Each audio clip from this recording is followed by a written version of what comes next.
जय हिंद साथियों, नमस्कार। मेरा नाम है योगेंद्र तिवारी। मैं आज आप सभी लोगों से चर्चा करने वाला हूं बीपीएससी टीआरई 4.0 के सिलेबस के बारे में। बहुत सारे बच्चे बोलते रहते हैं सर सिलेबस एक बार करवा दीजिए, सिलेबस समझ में नहीं आ रहा। ऑफिशियल सिलेबस जो जारी किया गया है उसमें एक जो कमी है सबसे पहले याद में रखिएगा कि निगेटिव मार्किंग नहीं है। पहले ही नोट कर लीजिए, कोई निगेटिव मार्किंग नहीं है, इसको ध्यान में रखिएगा।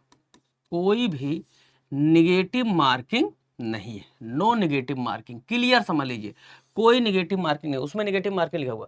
अब इसके बाद चूंकि चाहे बच्चा पीआरटी की तैयारी कर रहा हो, 1 to 5 की तैयारी कर रहा हो, चाहे बच्चा 6 to 8 की तैयारी कर रहा हो, या 9 to 10 की तैयारी कर रहा हो, या आप 11-12 लेवल की तैयारी क्यों ना कर रहे हो, इन सब में एक चीज कॉमन है और वो है भाई साहब जनरल पेपर।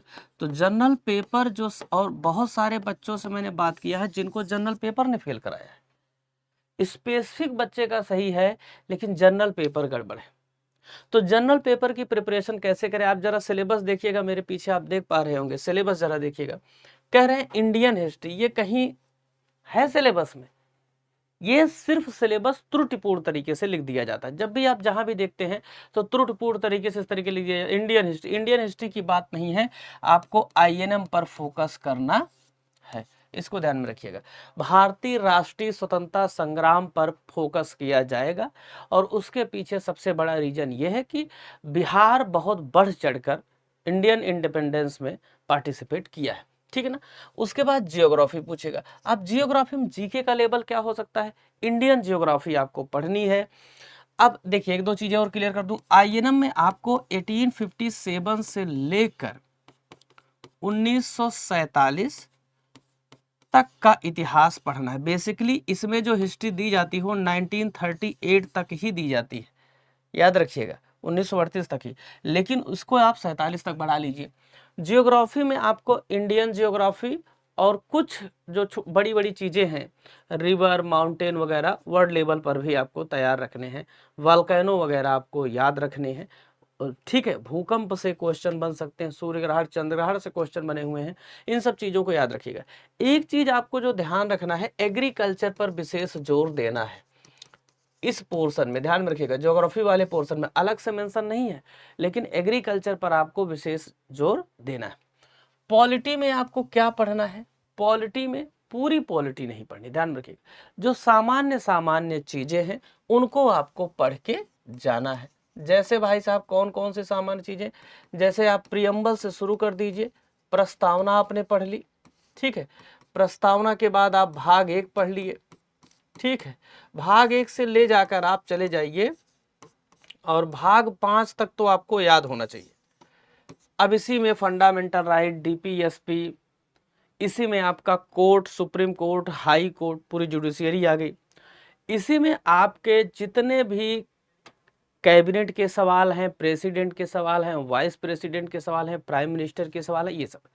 लेकिन एक चीज बच्चा भूल जाता है, उसे एक दो चीजें और पढ़नी है, जैसे चुनाव, इलेक्शन। इनको गलती से भी गलती मत करके भूल जाइएगा। इलेक्शन शेड्यूल के बारे में आपको पढ़ा होना चाहिए। अनुसूची, अगर आप इस पेपर में थोड़ा लिमिटेड तरीके से तैयारी करें भी सही से, तब भी आप अच्छा नंबर पा सकते हैं। अनुसूची तैयार कर लें, भाग तैयार कर लें, संविधान के स्रोत, सोर्स जरूर पढ़ लें, कहां कहां से कौन कौन सी चीजें ली गई हैं। एक चीज आपको क्लियर बता दूं, 1 से लेकर 50 तक आर्टिकल के अलावा बहुत ज्यादा आर्टिकल के पीछे मत पढ़िए। बहुत जो बड़े बड़े आर्टिकल हैं उन्हीं को पढ़िए, बहुत ज्यादा आर्टिकल के पीछे नहीं पढ़ना है, ठीक है ना। पॉलिटी में, इकोनॉमी में, इकोनॉमी से बहुत सामान्य से क्वेश्चन आपसे पूछे, जैसे योजना आयोग से पूछ लिया, ठीक है ना। जो 5 ईयर्स प्लान पूछे गए आए हैं उनसे पूछ लिया, और वही क्वेश्चन पूछेगा जो आते रहे, ठीक है। दूसरी बात, आपसे नीति आयोग से क्वेश्चन पूछ लिया, वित्त आयोग से, ये सब आयोग बेसिकली मैं तो पढ़ाता हूँ तो आपको पॉलिटी में ही पढ़ा देता हूँ, इसका झंझट ही ना रहे, ठीक है। तो इकोनॉमी से क्वेश्चन एक दो क्वेश्चन पूछता है, उनमें ज्यादातर वो करंट अफेयर रहते हैं, तो इसको ना भी पढ़ोगे तो कोई दिक्कत की बात नहीं है। हाँ, सीधी सी बात, हमें नंबर लेना, पास होना है। करंट अफेयर आप देखेंगे तो आईएनएम का एक बड़ा बड़ा वर्जन है। पहले तो जो सिलेबस जारी किया उसमें पॉलिटी लिखे नहीं है, ठीक है ना, पॉलिटी नहीं लिखा है, इसको ध्यान में रखिएगा। तो पॉलिटी आपको लेकिन पढ़ना है, क्योंकि पिछली बार के एग्जाम में आपसे पॉलिटी पूछा है। सिलेबस से सिर्फ पढ़ाई नहीं होती, पैटर्न से भी पढ़ाई होती। जो लेटेस्ट पैटर्न है टीआरई 3 का जो फाइनल एग्जाम हुआ उसको देख लीजिए, क्वेश्चन पेपर उसका टेलीग्राम पर दे दूंगा, आप वहां से देख लीजिए और वहां से पढ़ाई करिए। ठीक है ना, समझ आ रही बात? डिस्क्रिप्शन बॉक्स में टेलीग्राम की लिंक दी गई है, वहां से ज्वाइन कर लीजिए। दूसरी बात ध्यान में रखिएगा, करंट अफेयर से 7-8 क्वेश्चन आएंगे। इस 7-8 क्वेश्चन को जरा बांटिएगा।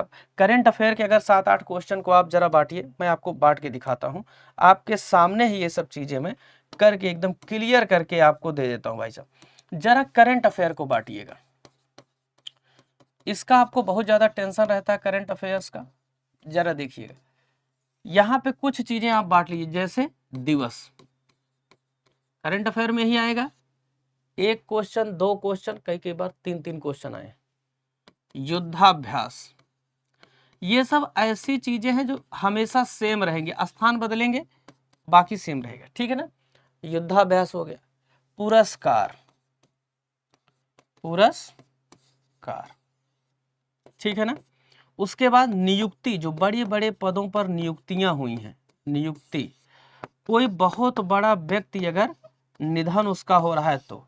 अब इसके अलावा आप राष्ट्रीय लेवल पर कोई बहुत बड़े जो प्रोग्राम चल रहे हैं और अंतरराष्ट्रीय लेवल पर बहुत बड़े जो प्रोग्राम चल रहे हैं, उन्हीं से प्रश्न बनेगा। अब समझिएगा, अगर हम दिवस पढ़े हैं 1 क्वेश्चन मान लेता हूं मैं, युद्धाभ्यास से 1 क्वेश्चन मान लेता हूं, पुरस्कार से 1 से 2 क्वेश्चन मान लेता हूं, नियुक्ति से 1 क्वेश्चन मान लेता हूं, निधन से मान लीजिए 1 क्वेश्चन पूछ लिया, तो 2 2 4 2 6, 1 क्वेश्चन इनसे मान लेते हैं और 1 क्वेश्चन इनसे मान, 7-8 क्वेश्चन आपसे कुल मिला के पूछेगा। ठीक है ना, ठीक।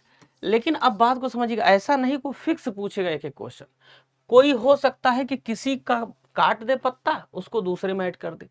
तो इस तरह से अगर आप टॉपिक को बांट कर थोड़ा सा पढ़ोगे, आसानी के साथ चीजें आपको याद हो जाएंगी। और एक चीज, बहुत ज्यादा रट्टा विधि के पीछे ना भागो कि स्टैटिक जी के जाकर रटने लगो, पूरा सबसे बड़ा सबसे छोटा ऐसे पढ़ने लगो। तो आपको ये समझना है कि आपके एग्जाम की नीड क्या है, आपका एग्जाम किस तरीके से क्वेश्चन को पूछ रहा है, पैटर्न उठाइए और समझिए वहां से। ठीक है, ये बात समझ में आ गई सभी को? अब देखिए आगे भाई साहब, आगे क्या कह रहे हैं जरा समझिएगा। करंट अफेयर का मुद्दा हो गया, ये मुद्दा सॉल्व हो गया। आईएनएम वाला मैंने पोर्शन आपको बता ही दिया कि इसमें आपको याद रखना है कि 1857 से पढ़ना है, 1947 तक का हिस्सा कवर कर लेना। पॉलिटी मैंने बता दिया आपको पूरा, ठीक है ना। उसके बाद देखिए जनरल साइंस आपसे पूछेगा, ठीक है ना, जनरल साइंस आपसे पूछ रहा है और कुछ नहीं पूछ रहा है।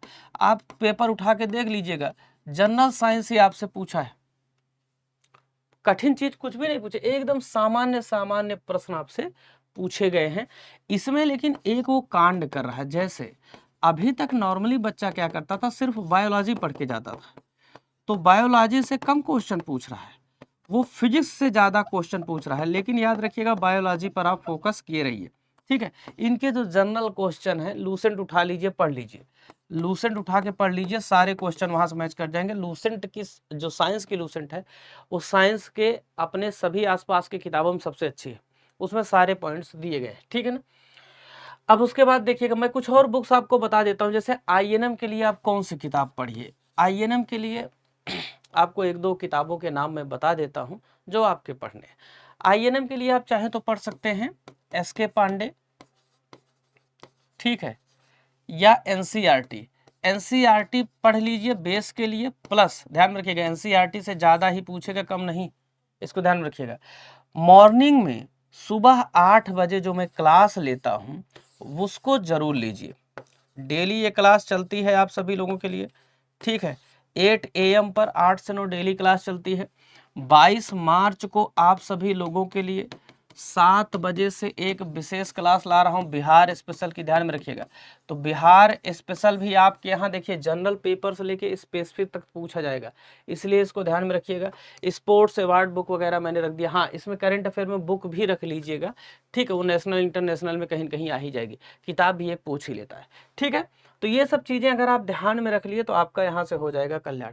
अब जैसे बहुत सारे बच्चे तैयारी करना चाहते हैं लेकिन तैयारी नहीं कर पा रहे हैं, अब वो बेचारे तैयारी कैसे करें भाई साहब, तो ध्यान में रखिएगा आप सभी लोगों के लिए इस समय महाधमाका चल रहा है, जान लीजिए एकदम लगभग लगभग जितना मिनिमम हो सकता है उतने प्राइस पर आपको कोर्सेज दिए जा रहे हैं। टीआरई 4 के लिए चाहे आप प्राइमरी, जूनियर, टीजीटी, पीजीटी किसी भी लेवल पर तैयारी कर रहे हो, आप सभी लोग डिस्क्रिप्शन बॉक्स में दिए गए लिंक के माध्यम से बैच ज्वाइन कर सकते हैं। या अगर आपको किसी भी तरीके कोई प्रॉब्लम है, कोई कोर्स से रिलेटेड आपको सोल्यूशन चाहिए, पीडीएफ चाहिए, कुछ भी चाहिए, कोर्स चाहिए, तो आप नंबर आपको दिख रहा होगा 9335693009 पर आप कोर्स का नाम लिख के भेज सकते हैं, आपको मैं जानकारी प्रोवाइड करा दूंगा, ठीक है ना। अब स्पेसिफिक के जो सिलेबस और पैटर्न है उन पे भी बात करूंगा आने वाले वीडियोज में, तो पढ़ते रहिए, मुस्कुराते रहिए। धन्यवाद।